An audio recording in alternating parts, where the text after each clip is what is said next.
নমস্কার বন্ধুরা, Bengali classes চ্যানেলে আপনাদের সকলকে স্বাগত।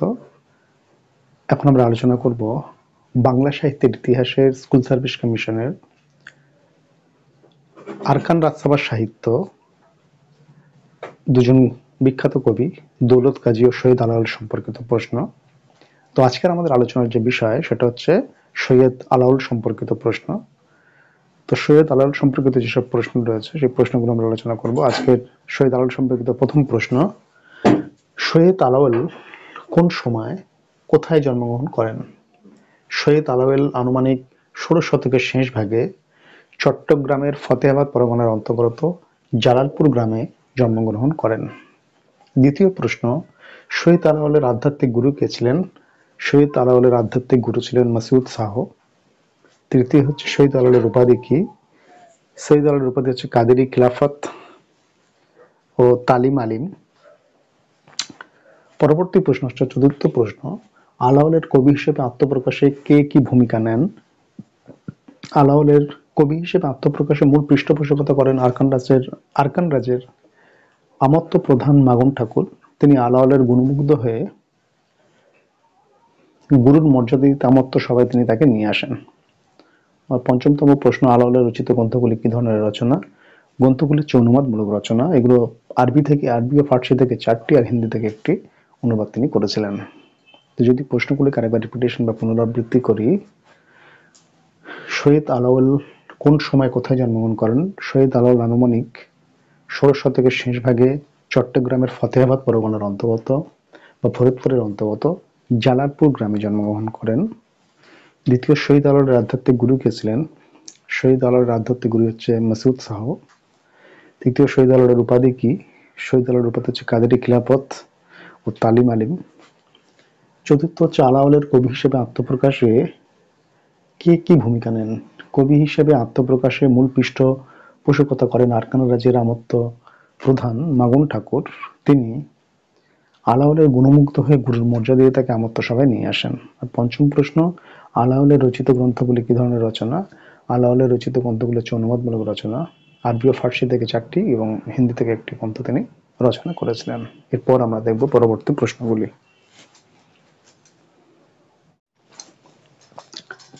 এরপর আমরা দেখব কবি সৈয়দ আলাওল সম্পর্কিত পরবর্তী প্রশ্নগুলি। সৈয়দ আলাওল সম্পর্কিত ষষ্ঠ প্রশ্ন, আলাওলের শ্রেষ্ঠ কাব্যগ্রন্থ কি? এটি কোন গ্রন্থের অনুবাদ?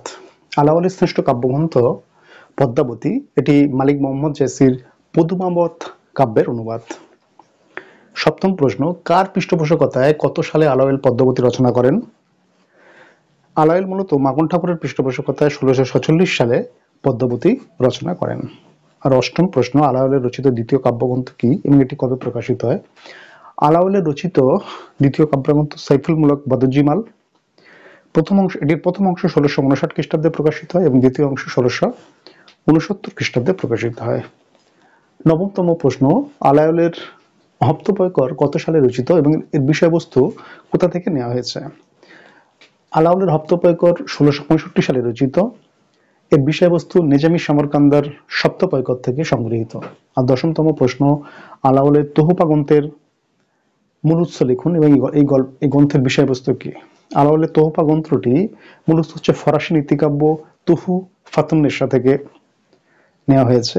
আর এর মূল যে বিষয় সেটা হচ্ছে এখানে মুসলমান সমাজের নীতিকথা কাব্যছন্দে বর্ণিত হয়েছে। তো যদি প্রশ্নগুলিকে আরেকবার রিপিটেশন বা পুনরাবৃত্তি করি, আলাওল সম্পর্কিত ষষ্ঠ প্রশ্ন, আলাওলের শ্রেষ্ঠ কাব্যগ্রন্থ কি এবং এটি কত সালে রচিত? আলাওলের শ্রেষ্ঠ কাব্যগ্রন্থ হচ্ছে পদ্মাবতী। এটি কোন গ্রন্থের অনুবাদ? এটি হচ্ছে মালিক মোহাম্মদ জায়সির পদুমাবত কাব্যের অনুবাদ। সপ্তম প্রশ্ন, কার পৃষ্ঠপোষকতায় কত সালে আলাওল পদ্মাবতী রচনা করেন? আলাওল মাগন ঠাকুরের পৃষ্ঠপোষকতায় ১৬৪৬ সালে পদ্মাবতী কাব্য রচনা করেছেন। অষ্টম প্রশ্ন, আলাওল রচিত দ্বিতীয় কাব্যগ্রন্থ কি এবং এটি কবে প্রকাশিত হয়? আলাওলের রচিত দ্বিতীয় কাব্যগ্রন্থ হচ্ছে সাইফুল মুলক বদরজিমাল এবং এটির প্রথম অংশ প্রকাশিত হয় ১৬৫৯ খ্রিস্টাব্দে এবং দ্বিতীয় অংশ প্রকাশিত হয় ১৬৬৯ খ্রিস্টাব্দে। আর নবমতম প্রশ্ন, আলাওলের হপ্তপয়কর কত সালে রচিত? এর বিষয়বস্তু কোথা থেকে নেওয়া হয়েছে? আলাওলের হপ্তপয়কর 1665 সালে রচিত। এর বিষয়বস্তু নিজামী সমরকান্দার সপ্তপয়কর থেকে সংগ্রহিত। আর 10তম প্রশ্ন, আলাওলের তোহফা গ্রন্থের মূল উৎস লিখুন। এই গ্রন্থের বিষয়বস্তু কি? আলাওলের তোহফা মূলত গ্রন্থের মূল উৎস ফরাসি নীতিকাব্য তুহফাতুন্নেসা থেকে সংগ্রহিত। আর এর বিষয়বস্তু হচ্ছে মুসলমান সমাজের নীতিকথা কাব্য ছন্দে বর্ণিত হয়েছে এটি। এরপর আমরা দেখব কবি শহীদ আলাওল সম্পর্কিত পরবর্তী প্রশ্নগুলি।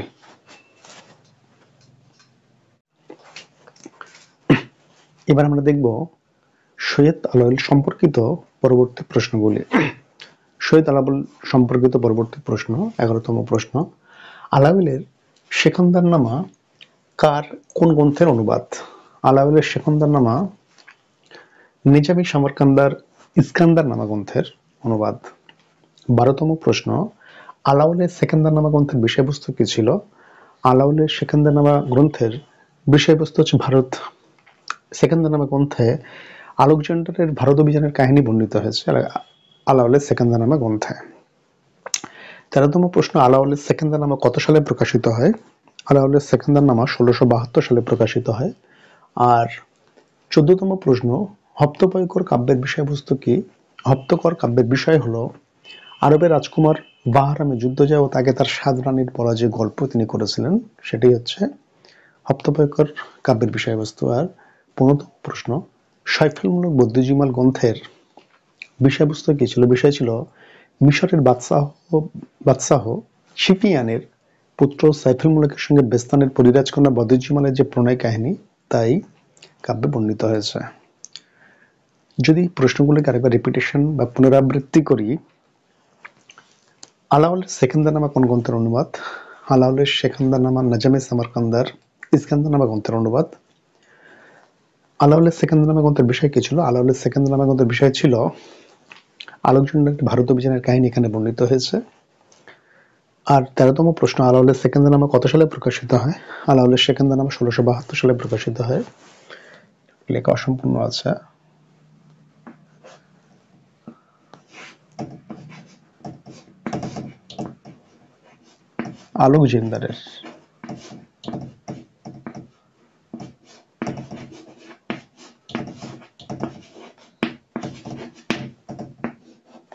আলেকজান্ডারের ভারত অভিযানের কাহিনী এখানে বর্ণিত হয়েছে। আলাওলের সেকেন্দারনামা কত সালে প্রকাশিত হয়? 1672 সালে প্রকাশিত হয়। 14তম প্রশ্ন, হপ্তপয়কর কাব্যের বিষয় কি? হপ্তকর কাব্যের বিষয় হলো আরবের রাজকুমার বাহরামে যুদ্ধ যায় ও তাকে তার 7 রানীর যে তিনি গল্প বলেছিলেন সেটি হচ্ছে এই কাব্যের বিষয়বস্তু। আর সাইফুলমুলক বদ্যিজীমাল গ্রন্থের বিষয় কি ছিল? সাইফুলমুলক বদ্যিজীমালের গ্রন্থের বিষয়বস্তু হলো বাদশাহ শিপিয়ানের পুত্র সাইফুল মুলকের সঙ্গে বেস্তানের পরিরাজকন্যা বদ্যিজীমালের রোমান্টিক যে প্রণয় কাহিনী তাই কাহিনীর বিষয়বস্তু। এরপর আমরা দেখব পরবর্তী প্রশ্নগুলি।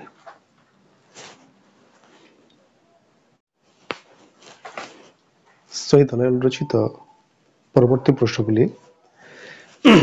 16তম প্রশ্ন, শহীদ আলাওলের পদ্মাবতী কাব্যের গুরুত্বপূর্ণ চরিত্রগুলি লেখা। শহীদ আলাওলের পদ্মাবতী কাব্যের গুরুত্বপূর্ণ চরিত্র হলো রত্নসেন, নাগমতি, পদ্মাবতী ও আলাউদ্দিন খালজি। 17তম প্রশ্ন, শহীদ আলাওলের পদ্মাবতী কাব্যটির ইংরেজি অনুবাদ করেন কে? শহীদ আলাওলের পদ্মাবতী কাব্যটির ইংরেজি অনুবাদ করেন কে?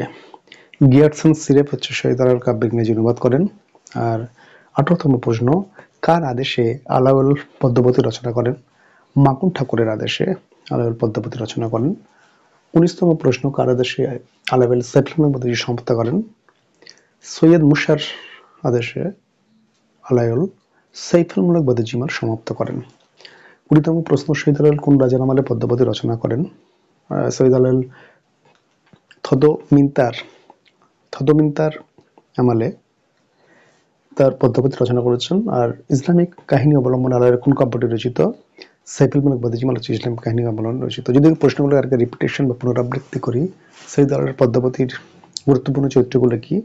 শহীদ আলাওলের পদ্মাবতী কাব্যের গুরুত্বপূর্ণ চরিত্র হলো রত্নসেন, পদ্মাবতী, নাগমতি আর আলাউদ্দিন খলজি। শহীদ আলাওলের পদ্মাবতী কাব্যটির ইংরেজি অনুবাদ করেছেন কে? গিয়ারসন সিরেফ। কার আদেশে আলাওল পদ্মাবতী রচনা করেন? মামুন ঠাকুরের আদেশে আলাওল পদ্মাবতী রচনা করেন। কার আদেশে আলাওল সাইফুল বদ্যিজীমাল সমাপ্ত করেছেন? সৈয়দ মুসার আদেশে আলাউল সাইফুল মুলক বদিউজ্জামান সমাপ্ত করেন। কোন সৈয়দ আলাউল কোন রাজার আমলে পদ্মাবতী রচনা করেন? যে থদমিন্তারের আমলে তিনি তার কাব্য সমাপ্ত করেন। আর ইসলামিক কাহিনী আমলে আলাউল রচিত একটা গ্রন্থের কাব্যের নাম হচ্ছে সাইফুল মুলক বদিউজ্জামান। তো এরপর আমরা দেখব পরবর্তী প্রশ্নগুলি। এরপর আমরা দেখব শহীদ আলাউল সম্পর্কিত পরবর্তী প্রশ্নগুলি। 22তম প্রশ্ন, শহীদ আলাউলের শেষ কাব্য কোনটি? শহীদ আলাউলের শেষ কাব্য হচ্ছে সেকেন্দানামা, যেটি 1672 খ্রিস্টাব্দে রচিত। 23তম প্রশ্ন, রাগনামা ও পদ্মাবতী পাঁচালী এই গ্রন্থ দুটি কার লেখা? এটা শহীদ আলাউলের লেখা এবং এটি সঙ্গীত বিষয়ক রচনা হচ্ছে রাগনামা। আর শহীদ আলাউলের একমাত্র স্বাধীন রচনা কোনটি? শহীদ আলাউলের একমাত্র স্বাধীন রচনা হচ্ছেন দৌলত কাজী রচিত লোটচন্দ্রনীর শেষ অংশ। বাকি যা তিনি রচনা করেছেন সেগুলো সবই অনুবাদমূলক।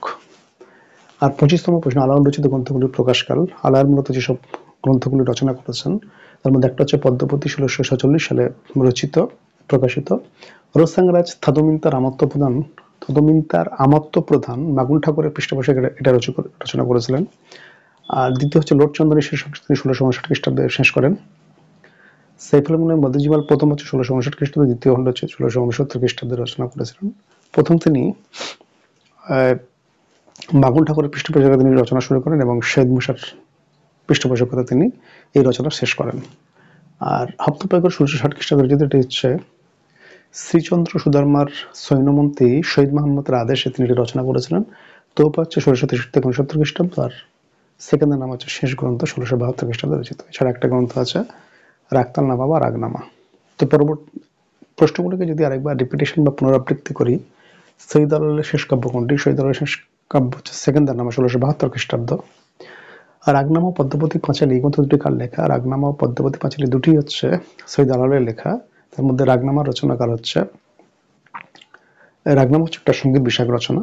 আর শহীদ আলাউলের একমাত্র স্বাধীন রচনা কোনটি? শহীদ আলাউলের একমাত্র স্বাধীন রচনা হলো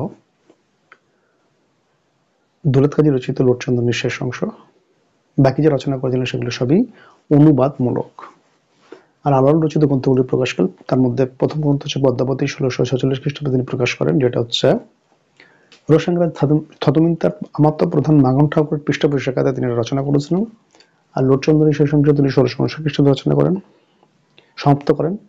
সাইফুল মুলক বদিউজ্জামান হচ্ছে প্রথমে তিনি মাগুন ঠাকুরের পৃষ্ঠপোষকতায় রচনা শুরু করেছিলেন, পরবর্তীকালে সৈয়দ মুসার পৃষ্ঠপোষকতায় তিনি এটি শেষ করেন বা সমাপ্ত করেন।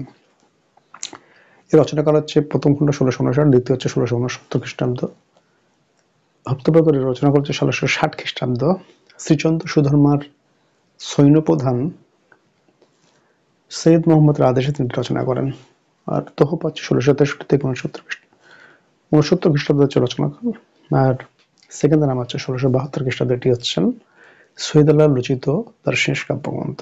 তো আজকে আমরা যেটা আলোচনা করলাম সেটা হচ্ছে আরকান রাজসভা সাহিত্যের মধ্যে দুজন বিখ্যাত কবি ও সাহিত্যিক দৌলত কাজী ও শহীদ আলাউল। আজকের আমাদের আলোচনার বিষয় ছিল শহীদ আলাউল সম্পর্কিত প্রশ্ন। তো শহীদ আলাউল সম্পর্কিত প্রশ্ন আমরা এখানে শেষ করলাম। পরবর্তী আলোচনা পরবর্তী কোনো ক্লাসে। তো আজকের আলোচনা এখানে শেষ করছি। নমস্কার।